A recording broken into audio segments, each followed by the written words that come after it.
आता जर पवार साहेब जर सरदार आहे तर मग आता लोक असं विचारणार मग अजितदादा कोण आहे भाऊ? सरदाराचे पुतणे आहे का कोण आहे? तर मला वाटतं चुकून शहाजीच्या त्यांनी ते विसरभोळा झाले असेल कदाचित.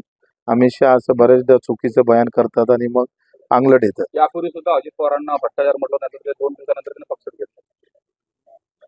मला वाटते राजकारणामध्ये सत्ता महत्वाची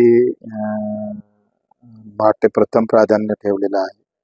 भाजपमध्ये या सगळ्या 5 वर्षात एकंदरीत सत्तेला स्थान कसंही भेटो कोणी येऊ, सत्ता महत्वाची आहे आणि अशा विचारातून ते सगळं झालेलं आहे. भ्रष्टाचाराचे आरोप करून शरद पवारांना पक्षात घेण्याचा भाजपचा डाव असू शकतो.